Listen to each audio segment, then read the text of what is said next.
벤츠나 아니면 BMW에서 아예 내 차가 얼마나 잘 나가고 엄청난 파워가 있는 자동차인 거를 입증하기 위해서 만든 자동차이기 때문에. 안녕하십니까. 안녕하십니까. 내 차 팔 때 장 사장 박 부장입니다. 오늘은 또 무슨 주제로 또 우리를 또 소환시켰습니까? 네, 원기불씨 소환을 시켜드렸습니다. AMG나 M 시리즈 이런 고성능 차량들을 왜 사는지. 일단은 이 AMG라든지 뭐 M이라든지 이런 것들은 일단 기본적으로 벤츠에서는 AMG라는 회사와 협력을 해서 고성능 자동차를 만드는 거고, 만약에 BMW는 M파워라는 곳에서 고성능 자동차를 만드는데 남자라면 한 번쯤은 타봐야 되는 자동차죠. 저는 개인적으로 뭐 이런 차를 당연히 좋아하시는 분들도 있겠지만은 저는 조금 생각이 틀린 게 왜 굳이 이런 차를 사야 될까? 어이가 없네. 그렇죠. 남자의 로망은 맞기는 하는데 일단은 뭐 시세 차이적인 부분이나 뭐 신차 금액으로 따진다고 하면은 금액 차이가 좀 월등하게 차이가 많이 나잖아요.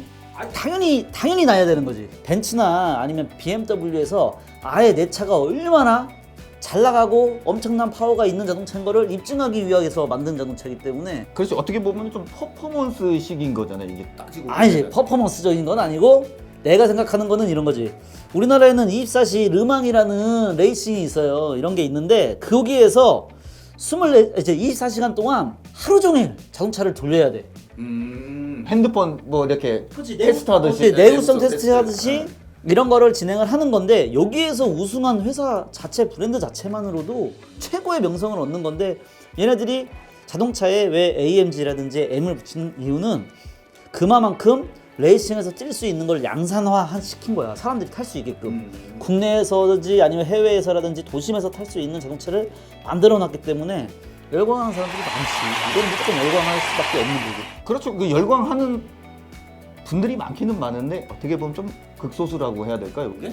극소수는 아니고 많이. 저는 개인적으로 이런 차를 뭐 이렇게 타보거나 뭐 그런 안 타봤잖아. 그렇죠, 안 타봤죠. 안 타봤으니까 모르는 거야. 타봤으면 알았을 텐데 안 타봤으니까 모르는 거지. 오, 그러셨어요? 일반 똑같은 모델인데 이게 뭐 AMG 버전이냐 아니면 그냥 일반 버전이냐 따라서 금액이 한 몇 천만 원의 차이를 나는데, 거기서 이제 내가 조금 이런 고성능을 타고 싶다 해서 한 몇 천만 원 이상을 더 들여서 이렇게 하는 거는 저는 개인적으로 조금 반대라 생각을 하거든요. 그런 부분은. 그러면 일단 이렇게 생각하면 되겠다. 나는 그러면 이게 진짜 차를 좋아하시는 분과 안 좋아하시는 여러 차량님들이 있으시니까. 근데 이게 이거야. 우리가 지금 뭐 2016년식 기준으로 한 M3 정도가 지금 한 4천에서 5천 정도까지 줄었어. 신차 가격은 거의 1억 2천에서 5천 정도까지인데 충분히 중고차로는 엄청나게 메리트가 있는데, 그 대신 또 만약에 또 이런 생각도 해봐야 되겠지.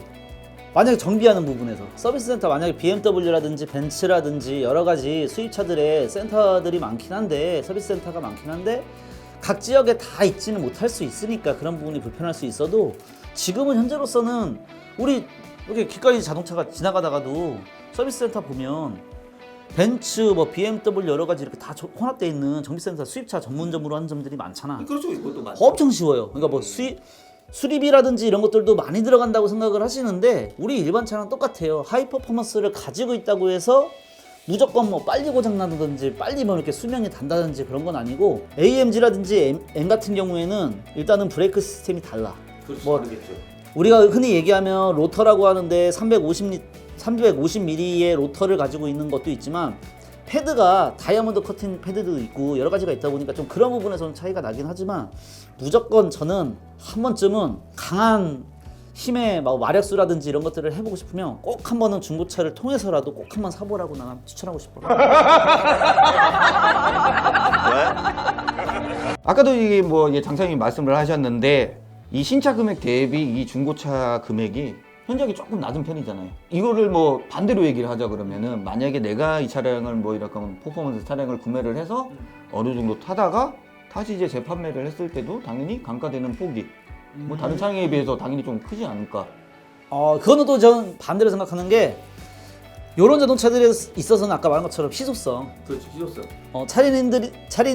차량님들께서 항상 뭐 생각하시는 게, 이제는 똑같은 뭐 BMW를 사는데도 뭐 AMG나 M을 살 때 신차 가격보다는 싸니까 사서 갔으니까 그때 당시에 그 시세가 있는데, 지금도 똑같이 만약에 차량을 팔 때 혹시라도 이런 게 붙어요. 프리미엄이 붙을 수가 있는 게 뭐냐면 AMG나 M은 아까 말한 것처럼 누구나 원해서 탈 수 있는 자동차는 아니다 보니까 국내 재고가 많지도 않을 수도 있고 여러 가지가 있어서 기소성이 있어요. 이게 사실은 뭐 중고차 매장보다는 반대로 또 개인 간의 거래가 엄청나게 잘 이루어져. 그러니까 그런 부분에 대해서는 걱정을 안 해도 될 것 같아요.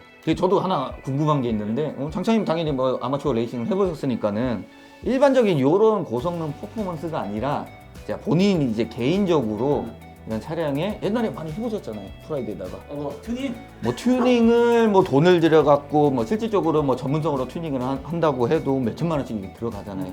근데 그 매물을 이 중고차 쪽으로 다시 판매를 하게 되면은 근데 솔직히 말씀드리면 솔직한 말로 중고차에서는 그런 튜닝 비용을 100% 다 쳐주지를 않잖아요.